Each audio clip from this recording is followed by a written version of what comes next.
எது நடக்கிறதோ அதுவும் நன்றாகவே நடக்கிறது, எது நடக்க இருக்கிறதோ அதுவும் நன்றாகவே நடக்கும். ஒருத்தவங்களுக்கு ஒரு கிஃப்டை வச்சிருக்கு. ஸோ ஒருத்தருக்கு டைட்டில், ஒருத்தருக்கு அது மாதிரி நமக்கு தேவையான எல்லா விஷயங்களும் இந்த பிக் பாஸ் ஷோவில் நமக்கு கிடைக்க போகுது. ஸோ பாசிட்டிவாக இந்த ஷோ 98 நாள் வந்துட்டோம். இதை முடிச்சுட்டு இன்னும் ஒரு வாரம் முடிச்சுட்டு வெளியே போனதுக்கப்புறம் எல்லாருக்கும் லைஃப் நல்லா ஹாப்பியாக இருக்கும்.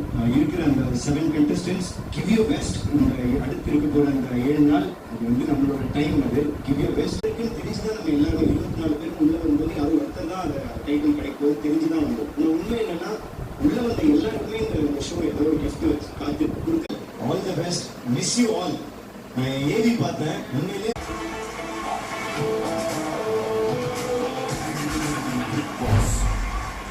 அருண் பிரசாத் அற்புதமான கண்டன்.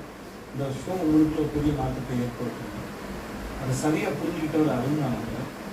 அது கடைசி ஒரு 4 வாரத்தில் அவர் பிஹேவியர் நான் பார்த்தேன். இப்போ அவர் அக்செப்ட் பண்ணிட்ட விதமாக இருக்கட்டும், அதை புரியாத மாதிரியே செய்யலாம். மிகப்பெரிய மாற்றப்பட்ட அருணுக்கு நன்றி வாழ்த்துக்கள்.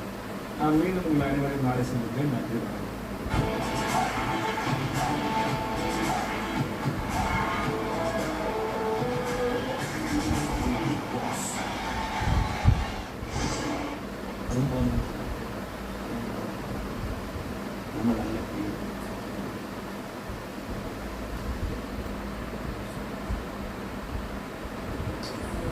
ஃபஸ்ட்டு அவங்களால ஒரு நீங்கள் பண்ணேன் வந்து நீங்கள் சொல்லிட்டே இருப்பாங்க.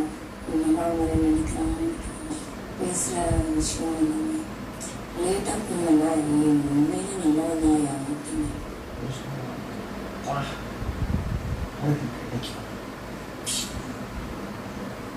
என்ன இதெல்லாம் தெரியாது. இந்த தோட்ட ரீசன் பர்சன் போகிறப்போ எமோஷனலாக இருக்கும்ல, அந்த மாதிரி இதனால தான் நான் எதுவும் சொல்லவே இல்லை. ஆனால் யாருக்குமே அவங்களோட அளவு இஷ்டப்பட பண்ணும்.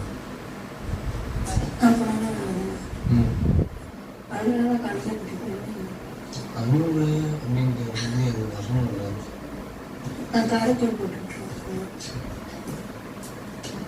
என்னை பற்றி வெளியே என்ன சார் பேசுகிறேன் அதையும் சொல்கிறேன் சார். அதெல்லாம் சொல்லுங்கள். வெள்ளிக்கிழமை முறை நீங்கள் நிப்பாட்டில் சொல்லுங்கள், என்னை பற்றி சொல்லுங்கள். சொல்லுங்கள். வணக்கம் சார். வணக்கம். வணக்கம்.